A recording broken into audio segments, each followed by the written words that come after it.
如果现在我把你扔进南美洲的亚马逊丛林670万平方公里的绿色地狱里边，给你个任务，没有植物图鉴的情况下，从8万种植物里面精确找到2种植物，然后用最精确的比例、特定的火候，把它熬成一碗汤，一碗传说中能让你看见神的汤。这事儿从数学概率上算，几乎是不可能成功的吧？但是几千年前亚马逊的萨满做到了，这不是运气啊，这是生物化学领域最大的不可能犯罪现场。今天咱们就聊聊这碗生化奇迹背后的机制。咱们得先打破一个最大的误区啊，所谓的死藤水压根儿就不是一种植物，它是一套精密的2元武器系统。这系统有2个部分，一部分呢叫做异红草，长得像路边最普通的那种灌木叶子；另一部分呢叫死藤，是一根巨大的木质藤蔓。这里面有个能让现代药理学家听了都头皮发麻的细节：如果你单独把异红草煮水喝，甚至直接生吃，哪怕你吃到吐，也不会看到上帝，你只会觉着这沙拉真难吃，为什么会没用呢？虽然说这叶子里边有地球上最强的致幻剂 DMT，但是你肚子里头也有一个全副武装的特警部队，医学上叫单胺氧化酶 MAO。这个特警一看到 DMT 这种外来的可疑分子，在门口就会把它乱枪打死的，就是消化道里直接就分解了。所以口服 DMT 是绝对无效的，它根本就过不了胃肠这道关，更别提进大脑。这时候那个死藤就出场了，它本身是没有任何置换能力的，单喝死藤你只会头晕恶心。但它还有一个关键代码哈明碱，这个是自然界最强的安保系统干扰器，它的作用只有一个，就是把胃肠道里那个特警部队 MAO 全部按在地上，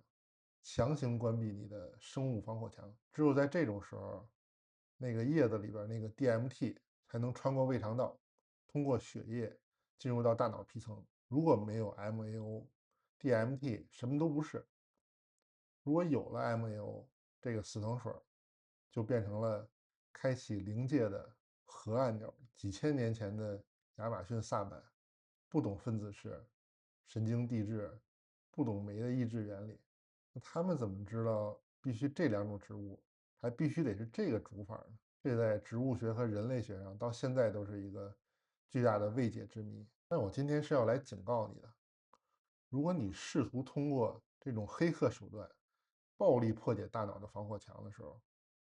身体里面发生的绝对不是一场优雅的舞会，而是一场关于能量掠夺的暴力战争。很多没去过的人被那些加了滤镜的纪录片骗惨了，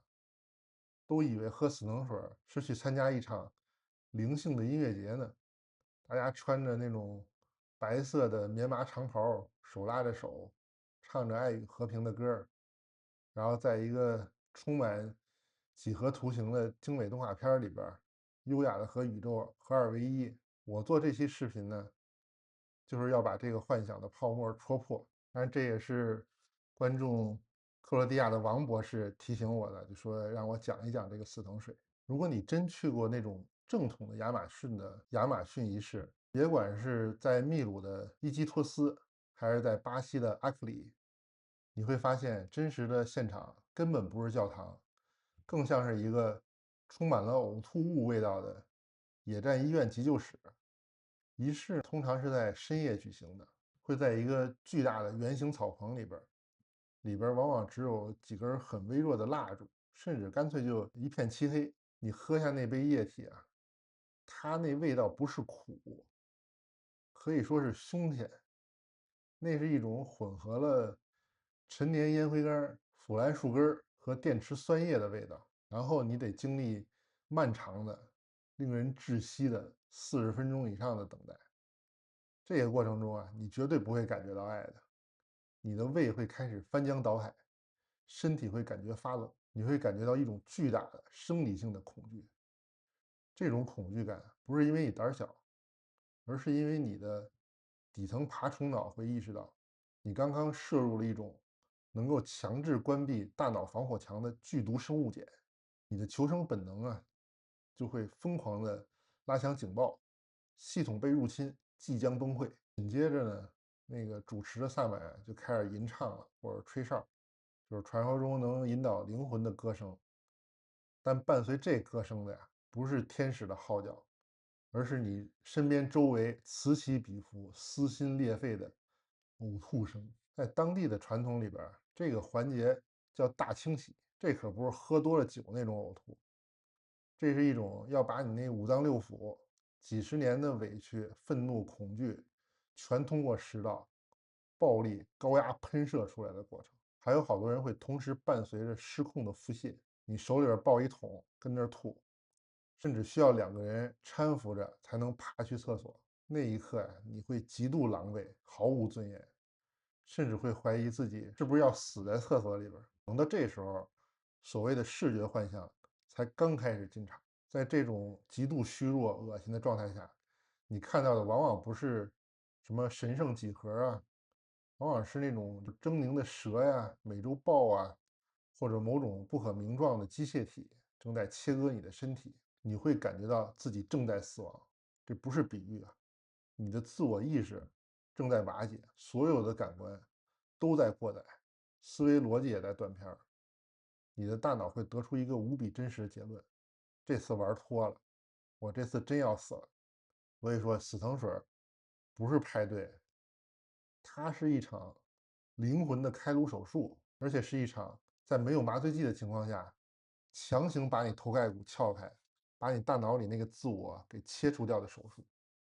为什么很多人回来以后说自己重生了呢？就好比你被绑匪拿枪指着头，折腾5、6个小时，哎，最后他没杀你，把你放了。那当你爬出那个草棚，看见第一缕阳光的时候，你当然会觉得活着真好，连路边那野草都得充满神性。这种心理机制啊，有点像创伤后成长，但我更愿意称它是灵魂版的斯德哥尔摩综合征。你是爱上了那个折磨你的过程，仅仅是因为你活下来了。但这种重生真的是因为你领悟了宇宙真理吗？还是仅仅是因为你的身体在经历了一场剧烈的中毒反应以后产生的代偿性新快感？那咱们就从医学角度看看，刚才那场大清洗在你身体内部到底引发了一场什么样的能量海啸？好多混身心灵圈的朋友最听不得别人说死藤水是毒了，每次我这么说，他们都一脸虔诚的纠正：别乱说，这是药，这是大地母亲。怎么说呢？咱们也不能学王志安那样抛开剂量谈毒性。但是在药理学上啊，水喝多了都会水中毒，更何况是这种能把大脑系统直接干宕机的强力生物碱呢？那作为一个中医啊，我就告诉你一个真相：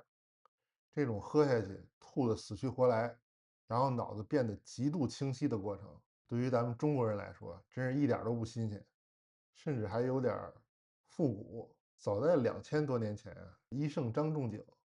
在《伤寒论》里边就有一个方子叫瓜地散。瓜地呢就是极苦，有微毒，它的作用啊只有一个：暴力催吐。古人是为了治一种非常特殊也很棘手的病，就是痰迷心窍。在中医里边痰是一个算是高维度的病理概念。就当你体内的能量代谢出现故障，津液变成粘稠的垃圾，它就会堵住你的经络，蒙蔽你的心神，粘住了你的大脑回路，表现出来的就是抑郁、强迫、癫狂，或者就是那种感觉活着像行尸走肉，找不到人生意义的。这听起来是不是很像现在花大钱去喝死藤水的人的精神状态？在古代啊，遇到这种被胶水粘住脑子的疯子或者傻子，医生就会用瓜地散让他剧烈呕吐，而且古代用这个法子是要签生死状的，这是以毒攻毒，是玩命的疗法，不是让你周末去喝下午茶的。随着那一声哇的一下惊天动地的呕吐，胸中那股郁结的陈年老痰就被物理性的排空了，原本被胶水粘死那个神经通路就瞬间就打通了。一般病人醒来以后啊，当然就会觉得神清气爽，眼睛比以前都亮，感觉世界焕然一新。这不就是所谓的重生吗？所以死藤水这原理啊，一点都不玄幻，它就是一种生化级别的强力管道疏通剂 （MAO 抑制剂）加 DMT 组合，就是在你体内引发了一场巨大的正邪交争。你的这个阳气呢，在疯狂的反击阴毒，在这个过程当中产生的热量和冲击波，就顺带把你神经系统里边那些沉积多年的情绪垃圾，就像冲马桶一样给冲开了。你以为你连接了宇宙，看到了神，其实你只是经历了一场大脑皮层的排痰反应，甚至连那个看见几何图形、看见小人跳舞的副作用，古书里边都有记载。古人喝了过量的瓜地散，也会产生视觉变形，看见鬼神的幻觉。所以别再信这种就是把生理性的中毒排异通窍的过程包装成什么神圣的灵魂飞升了。这就是一次暴力的高风险的以毒攻毒，区别在于古代医生是在救命，而且在旁边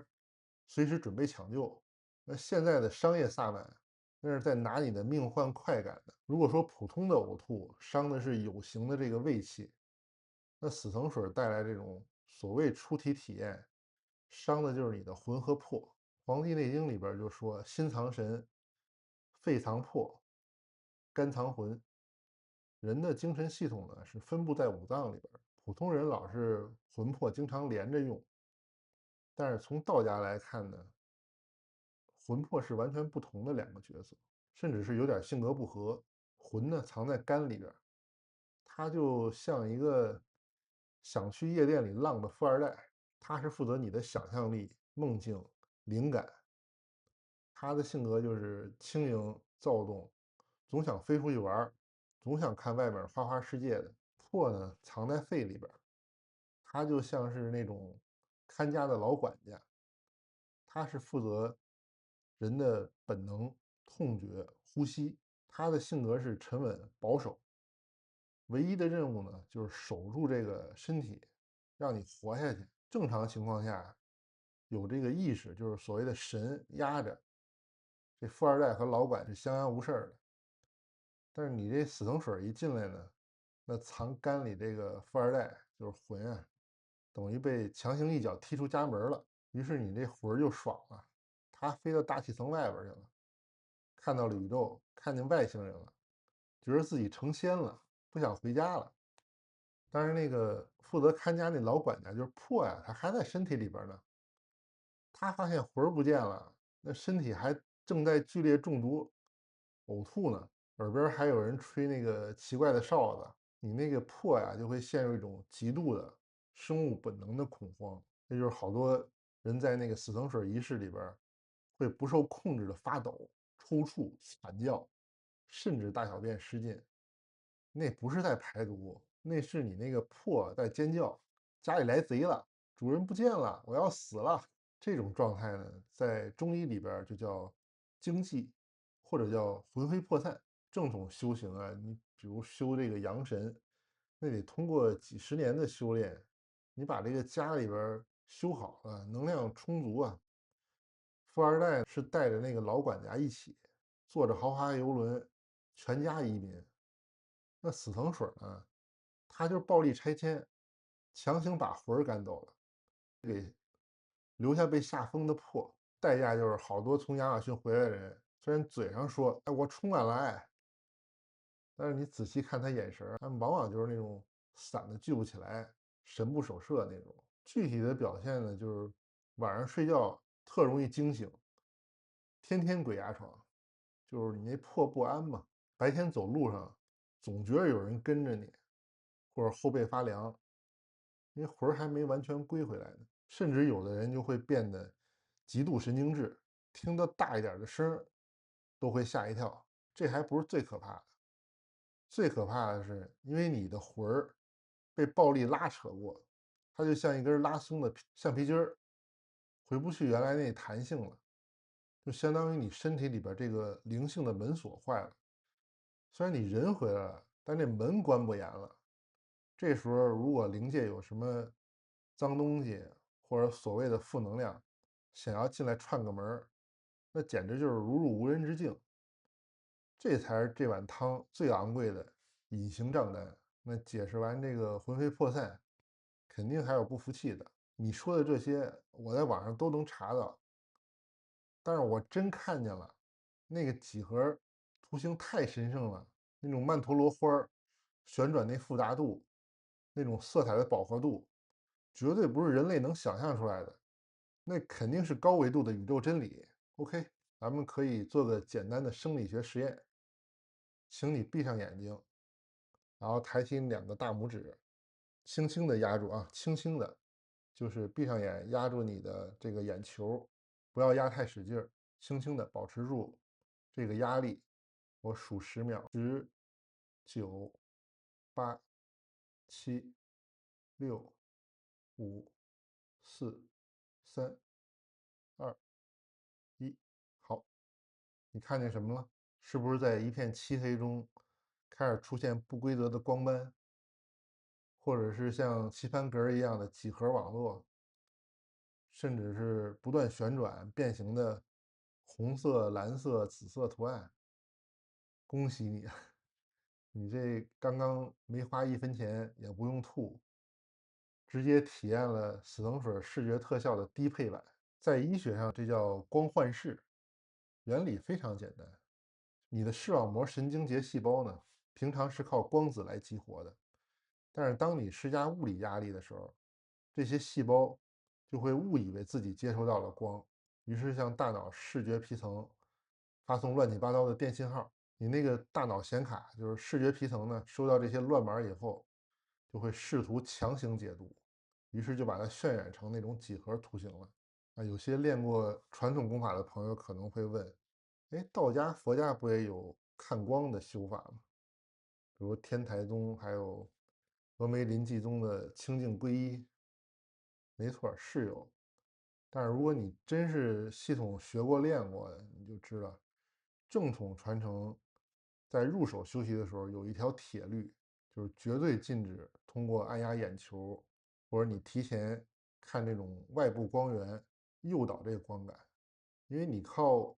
物理挤压，还有靠这个视网膜刺激产生的光，在道家里边叫灶光或者叫贼光，它就相当于你在挡风玻里边泼一层油漆，你这层油漆一抹上去，你体内那点真正的微弱那种先天命光就彻底给盖住了。这就好比你去赏月，正确的方法呢是你静静等着，这云散开了，你就能看见月亮了。你要是拿个强光手电对着自己眼珠子疯狂晃，结果是什么？你瞎了，那月亮也没有了呀。这种人要是修到最后，除了视网膜脱落和神经衰弱，什么也修不出来。喝四层水看见那些所谓的神圣几何、宇宙蓝图，本质上和这玩意儿是一回事。死藤水里那个 DMT 就是把你大脑里这个增益旋钮扭得最大了，让你在视觉神经没有外部光线输入情况下，就疯狂的自发点火。这不叫天眼通，这是信噪比崩塌，就跟那种老式的显像管电视机似的，没信号的时候它就是满屏雪花点儿，你不能指着那堆雪花点儿说看见上帝了吧？你也不会对着没信号的这雪花屏磕头吧？那叫故障，不叫神迹。不要把这种大脑显卡这种过热故障当成宇宙的终极加密通讯了。如果你把这种生理性的乱码当成修行的正量，当成成佛的证据，《楞严经》里边早就给这种行为下过判决书了。不做圣心，明善境界；若作圣解，既受群邪。就像《道诡异仙》里边那个场景一样，你看到幻象，只要你知道那是 bug，那你还算安全，还能重启。那你如果非觉得我升级了，开悟了，我看见真理了，我是圣人，那就跟那书里那丹阳子一样，明明已经变成一坨不可名状的烂肉了，还在那儿高喊呢：“道爷，我成了！”这不叫成仙，这是中病毒了，走火入魔嘛。很多人以为大脑是决策者，是用来产生意识的。但是上个世纪啊，那个写《美丽新世界》的作家奥尔德斯·赫胥黎就提出，大脑不是意识的生产器，而是一个减压阀儿。意思就是宇宙的信息量是无限的，是巨大的。如果这些信息全涌进你脑子里边，你瞬间就会崩溃，你根本没法专心去工作、生活、去思考。所以，为了生存，为了让你能够在这个三维世界里边活下去，大脑就被设计成了一个高效过滤器。现代脑科学也证实了这一点。我们大脑里边有一个默认模式网络的系统，它就是那个尽职尽责的保安队长，它负责维持你的自我感，负责把99.9%的宇宙噪音挡在门外。你现在喝了一杯死藤水，这个 DMT 把保护你大脑的减压阀就给拆除了。于是那99.9%平时被屏蔽掉的杂乱无章、巨大的宇宙潜意识垃圾信息，就跟洪水一样决堤而入了。你就能看到声音，听到颜色，你还能感觉时间和空间都融化了。你觉得很震撼，对吧？但是你得冷静下来想一想啊，信息量的巨大就等于智慧吗？打个比方，如果你是一台只能处理4G 信号的手机，突然有人把全世界互联网所有数据在1秒钟内全灌进你内存里边，你屏幕确实会亮瞎，你的处理器也确实会发烫，你会看到无数奇怪的烂码，甚至最后蓝屏死机。这叫升级吗？这不是 DDoS 攻击吗？就跟克苏鲁神话里设定一样，人类大脑的防火墙是为了保护你，让你不要看到那些不可名状的股神。一旦你靠药物强行撕开帷幕，直面宇宙的真实造成，结果只有一个：你的散值瞬间归零。你会看到无数奇怪的乱码，你以为那是神，其实那是把你逼疯的宇宙辐射。这就是为什么有的人喝完死藤水就精神崩溃了，因为你那个生物硬件真的烧了。真正的修行，真正的定，是让大脑更加有序，是降低熵值，是在杂乱中建立秩序。而死藤水带来的体验呢，是增加熵值，是让大脑走向混乱和随机。所以你靠捷径、靠药物得来的这种所谓开悟，就像你冲进图书馆，把所有书都撕碎了，扔在空中，你看着那满天飞舞的纸屑，以为那是天女散花，那是知识的海洋，其实你连一句完整的句子你都读不懂了。这不叫智慧，这叫智力污染。但最讽刺的是，为了体验这种大脑死机和智力污染，你还得付出一笔巨款。接下来我得说说那个把这种中毒包装成昂贵救赎的群体，聊聊这个身心灵圈的杀猪盘。为什么一碗成本不到50块钱的草药汤能卖3000美金？那为什么硅谷的精英甘愿排队去丛林里边当韭菜呢？死藤水这事儿最让我觉得荒诞，甚至有点恶心的，不是这个药物本身，而是围绕着这个药物啊，现在建立一个庞大的商业帝国。咱们来算笔账啊，就是死藤和异红草这两样东西，你跟亚马逊丛林里边跟野草一样随处可见。那我是一个中医师嘛，我给你开一个同样有催吐效果的中药，比如前面说这瓜地散，成本肯定不到50块钱。那如果我让你跟我诊所里边喝，吐一地都是，然后收你500，你得投诉我，你得说我是庸医骗子，乱收费，得说这是医疗事故吧。但是只要把这锅汤换个名字，叫死藤水然后把你拉南美洲或者在巴厘岛一个像模像样那度假村里边，让你睡在那种满是蚊子的草棚里边，给你发一塑料桶，找个所谓的萨满，很可能只是刚练了2年瑜伽的白人嬉皮士，跟旁边给你吹吹烟儿，唱唱歌，这碗汤的价格瞬间就变成了3000到5000美金。你还别嫌贵，你还得排队呢，还得填申请表，而且还得写一篇关于你为什么要寻找灵魂的小作文，搞得跟申请哈佛大学一样，这合理吗？这跟经济学上面完全是诈骗，但是在心理学上这太合理了，这叫受虐型消费。这就像有些有钱人去爬珠穆朗玛峰一样，8848嘛，懂的都懂。那他们缺氧、冻伤，甚至可能死在半路上。那他们花这几十万美元，就是去为了受罪的吗？没错儿，因为有的人啊只有通过这种极度的痛苦，他们那颗被现代生活麻痹了的空虚的内心，才能感觉到我活着。死藤水产业卖的根本不是药，他们卖的是一种濒死体验的仿真服务。他们把中毒呢包装成净化，把置换包装成通灵，把呕吐包装成排业障。最绝的是，因为你花了大价钱，因为你吐的死去活来，你沉没成本太高了，所以当你醒来的时候，你的理智绝对不敢承认，我花3000美元只是喝了一碗催吐剂。你的大脑为了保护你的自尊，会自动帮你脑补出一场史诗级的大戏，那是值得的。我看到了祖先，我看到了爱，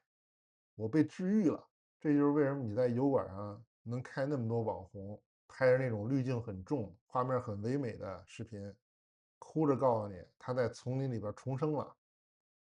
别信，他们这种要么就是还在沉没成本的自我催眠里边没醒过来的，要么呀，他们就是这个商业链条里边营销气氛组，这就是灵性圈里边最顶级的杀猪盘之一。他利用了人类最隐秘那个心理弱点。我们总觉得越贵的、越痛苦的东西，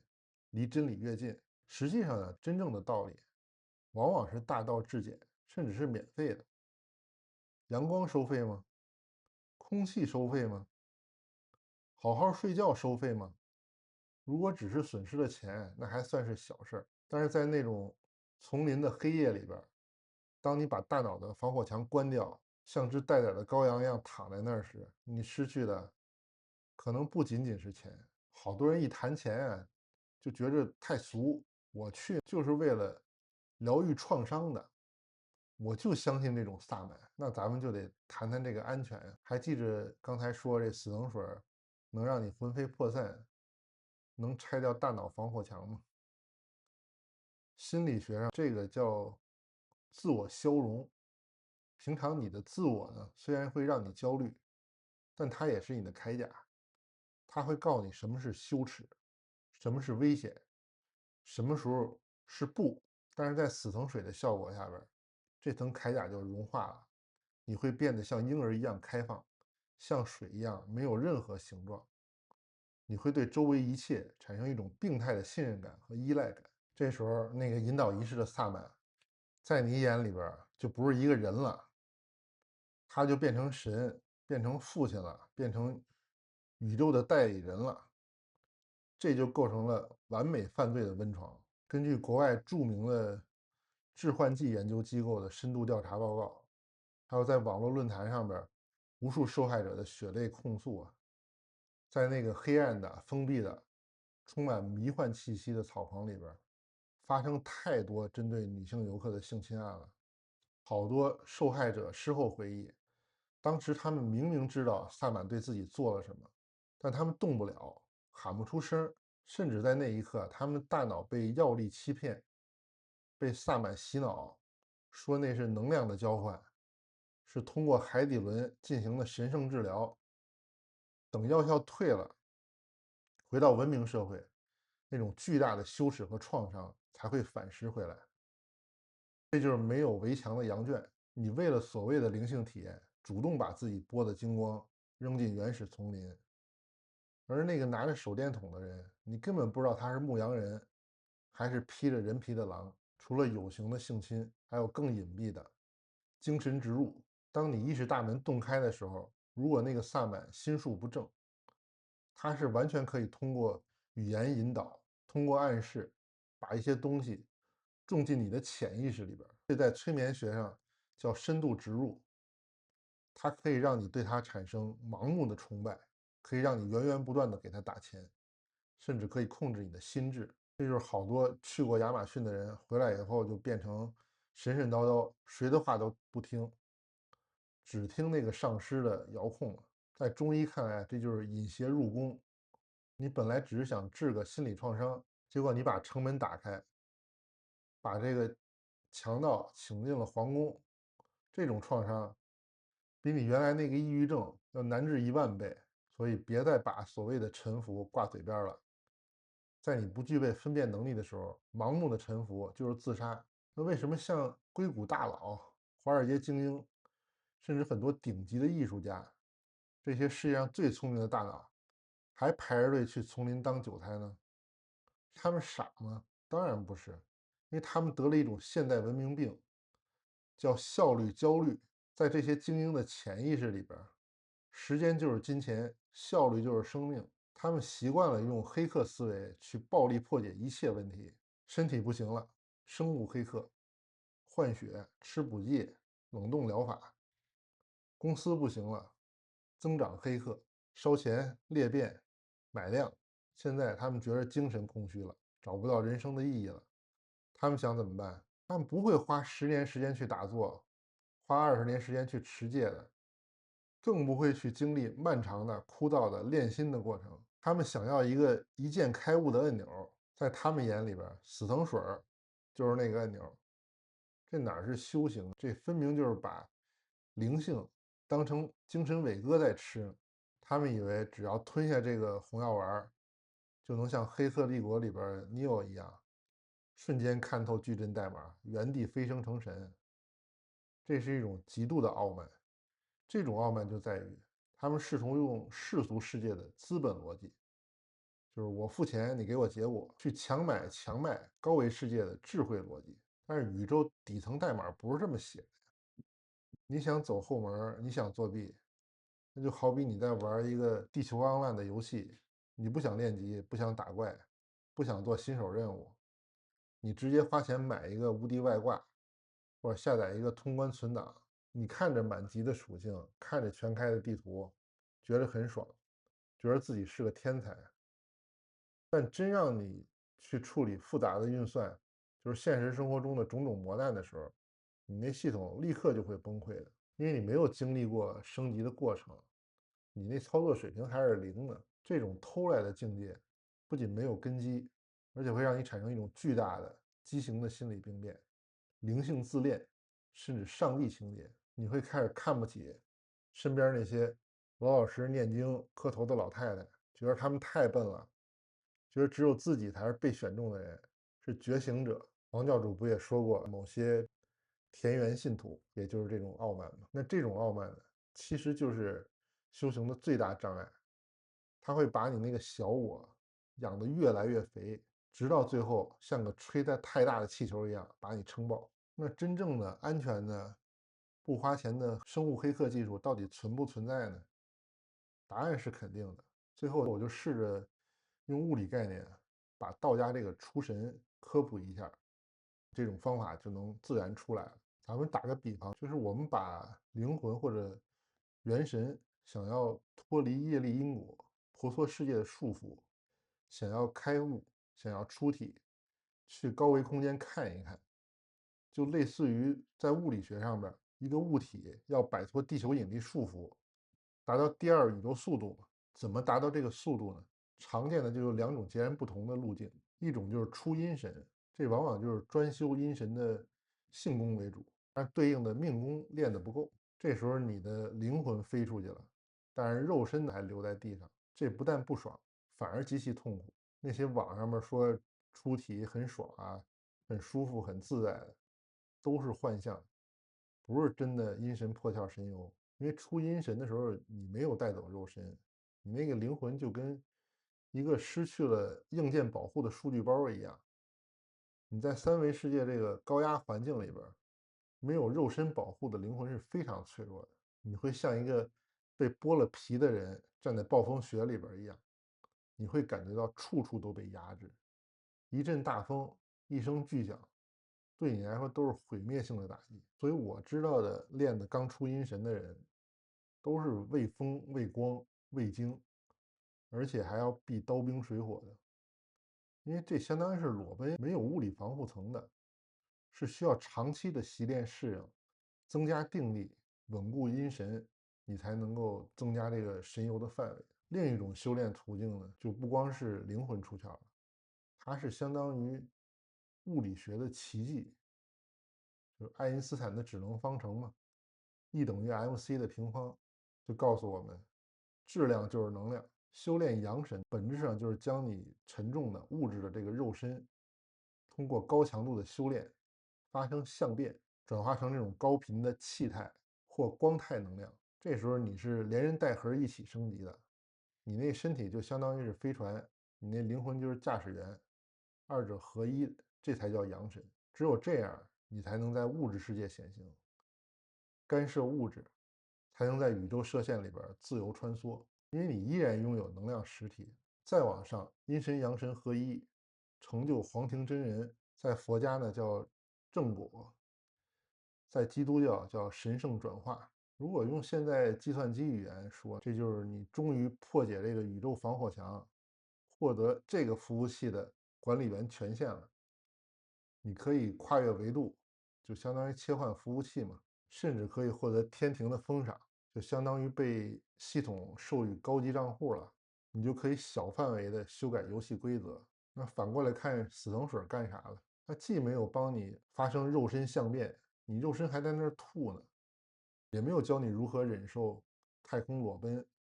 修阴神的定力。你那在那幻觉里边吓得要死，他做的就是引爆。喝死藤水的人往往身体虚弱、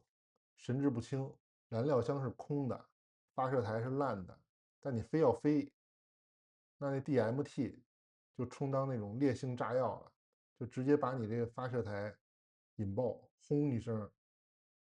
借着这个化学爆炸力，你那个肉身还是凡胎着骨的时候，强行把你的意志就给震出去了。你既没有阳神的防护罩，也没有阴神的适应力，你就跟一个没穿太空服就扔进太空的宇航员一样。你看见那些光怪陆离啊，只是在你缺氧和濒死状态下，大脑最后的挣扎，这不叫成仙，这叫送死。就让我想起中国历史上魏晋南北朝了。那时候文人雅士流行吃五行散，吃完浑身发热、亢奋，感觉飘飘欲仙，皮肤敏感的连衣服都穿不了，因为神经系统中毒了。他们都觉得自己在体悟大道呢，结果呢，那就是一场巨大的社会灾难。无数社会精英因为重金属中毒发狂暴毙，直接导致整个社会风气的崩坏，还有国家的衰亡，引来五胡乱华嘛。那今天这死藤水不过就是披着羊皮的现代五十散，这种靠药物来的发射，本质上就是事故。等药力这种出速度耗尽了，你要么就是重重的摔回地面，发现神经系统就已经炸烂了，你得了抑郁症、解离症；要么你就真回不来了，卡在那不上不下的夹层里边，变成佛家说的中阴身，或者物理学上太空垃圾，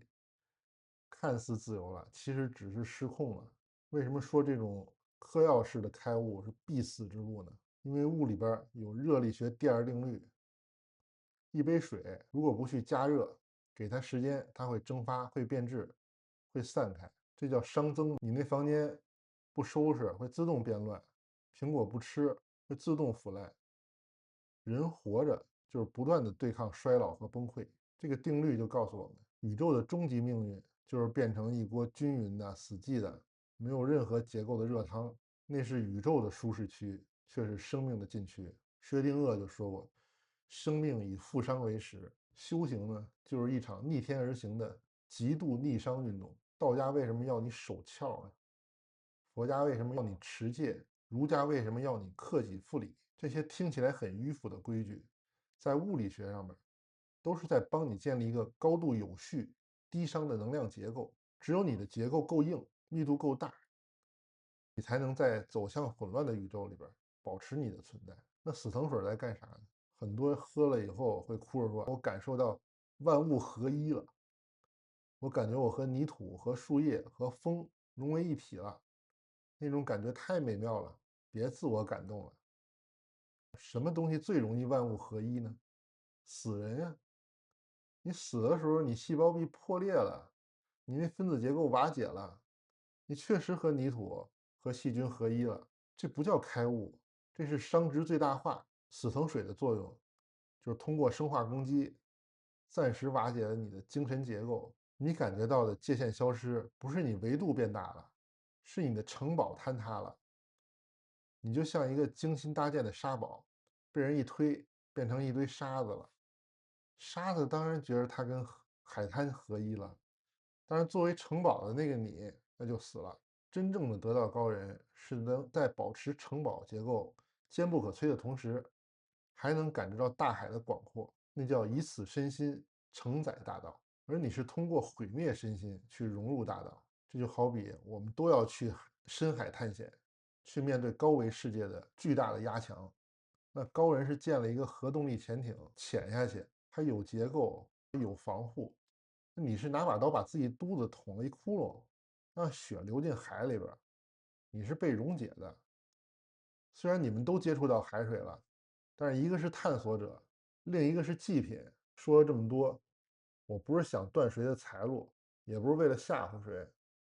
我就负责把这地图摊开，前面路是金矿还是悬崖，我讲清楚了。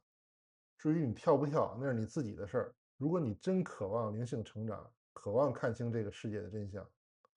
我建议别去丛林里边找，我给你开个免费的方子。第一味药叫恢复出厂设置，很简单，去站桩1到3分钟一次，不用站太长时间，每天多站几次，站个10到20次，别觉得这是老头乐，这是在物理层面上利用重力帮你修复被现代生活和虚假信息炸烂那发射台，把你骨骼结构对齐，把你那破安顿下来。这不是罚站，这是让你通过感知进行生物张力结构的重构。第二味药叫内源性生产，你可以去试着静坐冥想，可以去运动去流汗，去深度的睡眠。人体本身就是世界上最精密的制药厂。当你身体机能恢复到原厂设定，当你的经络像高速公路一样畅通的时候，你的大脑自然会分泌内啡肽、血清素，甚至内源性的 DMT，那是身体奖励给勤奋玩家的顶级神装，而不是你偷来的有毒外挂。第三味药，红尘炼心，别老想着去飞。如果你连房贷都还不起，连和父母的关系都处理不好，连早起刷牙都觉得痛苦，那你就别谈什么慈悲，别谈什么宇宙大爱了，那都是逃避。真正的修行不在亚马逊的草棚里边，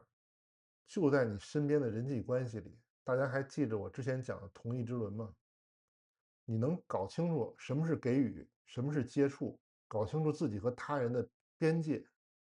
清楚自己真正想要的是什么，这就是最顶级的逆商运动。当你能精确地认知并尊重身边人的需求的时候，你的灵魂结构就是在变得有序、致密的，而不是像喝药水那样边界模糊、一塌糊涂。在这个熵增的、混乱的、充满杀猪盘的世界里边，把自己活成一个低熵体，活成一个有序的、清醒的、强壮的人，这才是最高级、最安全的生物黑客。想走正道吗？请订阅这个频道吧。点赞、转发、打赏都是支持。我们下期再见。